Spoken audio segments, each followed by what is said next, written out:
మనోరంజని Telugu times news ప్రతినిత్యం ప్రజల పక్షం. Breaking news. బైన్సాలో ఘోర రోడ్డు ప్రమాదం, నలుగురు అక్కడికక్కడే మృతి.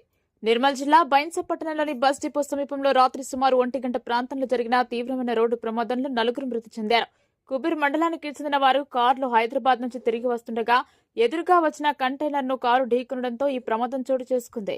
ఈ ప్రమాదంలో కుబీర్ మండలం కుప్తి గ్రామానికి చెందిన బాబన్న, బోజరం పటేల్, రాజన్న, వికాస్ అనే నలుగురు అక్కడికక్కడే మృతి చెందినట్లు పోలీసులు నిర్ధారించారు.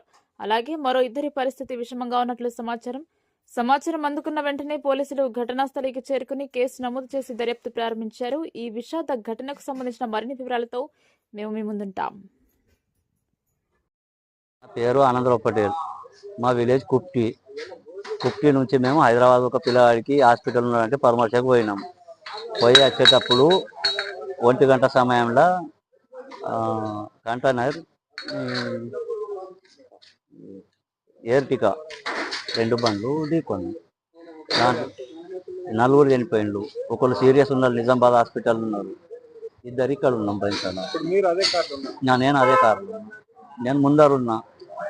ఇప్పుడు చనిపోయిన వాళ్ళందరూ ముగ్గురు రైట్ సైడ్ వాళ్ళు, ఒక డ్రైవరు, వెనక సీట్ల ఇంకొక ఆయన చనిపోయిన వాళ్ళు చూడు భోజరాం పటేల్, కొడిమేల రాజన్న, వికాస్ డ్రైవర్ కుబీర్ పిల్లవాడు,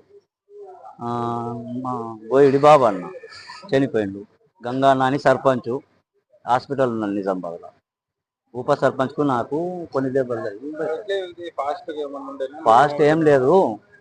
ఇప్పుడు అది లారీ, మాది ఎర్టికా. ఆ లారీకి ఏమున్నదంటే బండి కంటే వెడల్పు ఇంకా బయటకు వెళ్ళినాయండి. ఆ బయట ఈ కనబడక అవి కలిగినాయి. కంటైనర్ బాగా 3-4 ఫీట్లు బయట ఉన్నాయి. అదే కలిగింది కార్కు. అంటే రెండిట్లో గుద్దుకునుడు ఏం జరగలే, ఆ బయటకు వెళ్ళినాయి జరిగింది.